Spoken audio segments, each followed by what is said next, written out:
ma jeceshahay ilaahay inuu ku jeclaado ma jeceshahay ilaahay inuu raali uu kaa noqdo ma jeceshahay ilaahay inuu macaaga uu noqdo mar walba kuu kaalmeeyo kuu nusreeyo wax walba ood u baahan tahay uu ku siiyo ku hanuuniyo ku jeclaado ku soo dhoweeyo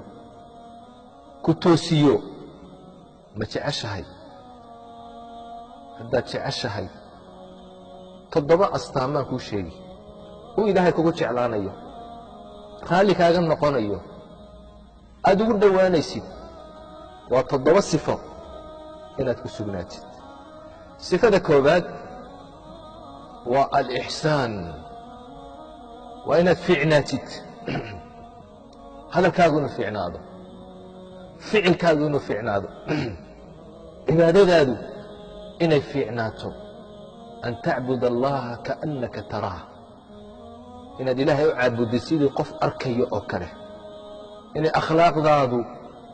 fiicnaato sidaasuu ilaahay kuu jeclaanayaa ilaahay waxau ihi waaxsinuu ina allaha yuxibu almuxsiniin wanaagsanaada buu ilaahay yidhi darajada alixsaan gaadha ilaahay yuxibu wuxuu jecel yahay almuxsiniin kuwa wanaagsan ayuu ilaahay jecel yahay ilaahay waxa uu yidhi liladiina axsanuu alxusnaa waziyaada kuwii wanaagsanaaday waxaa u sugnaaday alxusnaa janna u sugnaatay iyo waziyaada iyo ziyaada u sugnaatay janno iyo ziyaada ziyaadadaasi waa annadaru ilaa wajhi illaah waa wejiga ilaahay inay arkaan ilaahaad caabudi jirta inaad aragtid maxaa ka weyn maxaa ka fiican allahu akbar sayidkeennii nebi ciise calayhi الsalaam waxa uu yidhi laysa alixsaanu an tuxsina ilaa man axsana ilayk ixsaanku ma aha wanaaggu inaad wanaajisid qofkii ku wanaajiyey tilka mukaafa'a taa waxaa la yidhaahdaa wanaag oo qofkii u abaalgudday ayaa la yidhaahdaa ixsaanku muxuu yahay waxa uu yidhi an tuxsina ilaa man asaa'a ilayk qofkii ku xumeeyey ood wanaajisid weeyaan waa darajo sare maxay ku gaadheen inuu ilaahay raali uu ka noqdo inuu ilaahay jeclaado inay jannada galaan inay ilaahay arkaan maxay ku jeclaadeen kuwaas ilaahay waxau idhi innahum kaanuu qabla dalika muxsiniin waxay ahaayeen adduunka markay joogeen qaar wanaagsan bay ahaayeen akhlaaqdooda iyo qowlkoogu uu wanaagsan yahay idan sifada ugu horeeya astaanta ugu horaysa waa inaad noqotid qof fiican calaamadda labaad astaanta labaad uu ilaahay kugu jeclaanayo raali kaaga noqonayo waxa weeye attawba inaad ilaahay u toobad keentid mar walba ilaahay aad u noqotid ilaahay waxa uu yidhi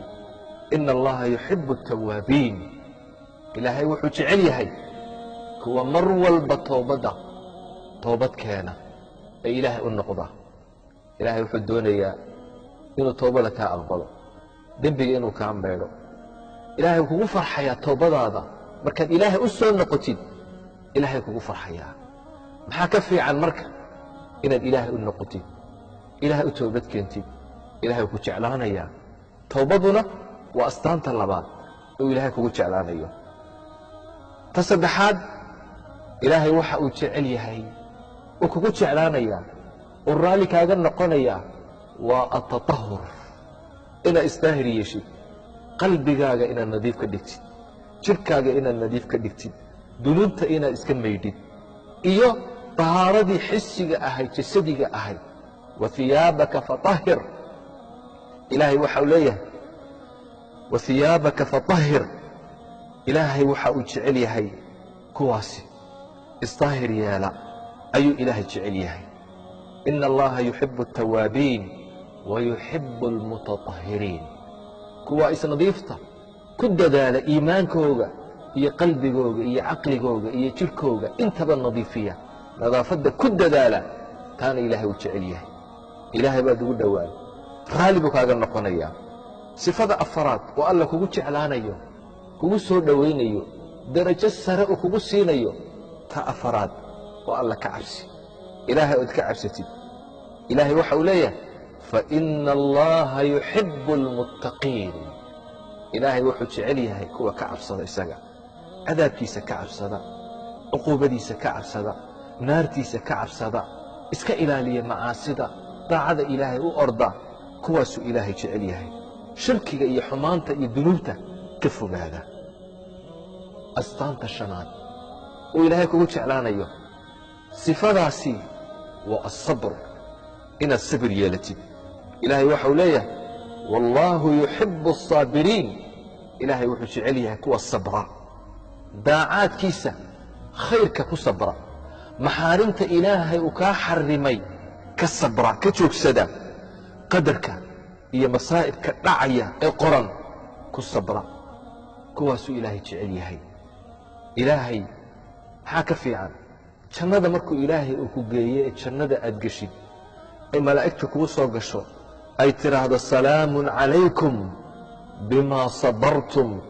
fanicma cuqba daar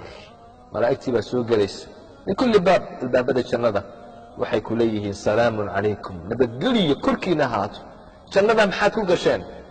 waa bimaa sabartum sabirkiinni awgeed daacadii ilaahay baad ku sabirteen maxaarimtii baad ka sabirteen qadarkii ilaahay ayaad ku sabirteen ta lixaad waa altawakul cala allah ilaahay ood tala saaratid asbaabta ood la timaadid aad ilaahay arrintaada u dhiibatid ilaahay wuu kugu jeclaan ina allaha yuxibu almutawakiliin ilaahay wuxuu jecel yahay kuwa tala saarta arrintooda hagaajiya dabadeed dadaala ilna ilaahay tala saarta maaha asbaabta inaad ka tegtid oo tidhaahdid ilaahay ayaan tala saaranaya sababta la imo ilaahayna tala saaro acqilhaa watawakal tawakulkuna waa wuxuu ilaahay kugu jeclaanayo ilaahay muna kugu filnayn ilaahay waxau hi alaysa allaahu bikaafin cabda ilaahay addoonkiisa muuna ku filnayn qofka ilaahay tala saarta ilaahay uu kugu filan yahay ta toddobaad waa cadaalad waa inaad la timaadid cadaaladda ilaahay uu jecel yahay awlaaddaada dhexdooda dadka dhexdooda naftaada xataa qof kale iyo adiga haddii aad isqabataan cadaalad yeela mar walba inaad cadaaladda aad ku dadaashid ilaahay waxau le ina allaha yuxibu almuqsitiin ilaahay wuxuu jecel yahay kuwa cadaaladda la yimaada cadaaladdan ku dadaalno toddobadaa sifo ilahay wuu kugu jeclaanayaa raalli buu kaaga noqonayaa waa u dhowaanaysaa jannooyinka ilaahay ayaad ku gaadhaysaa ilaahay haynagu arsaaqo sifaadkaa wanaagsan wasalaamu calaykum waraxmat ullaahi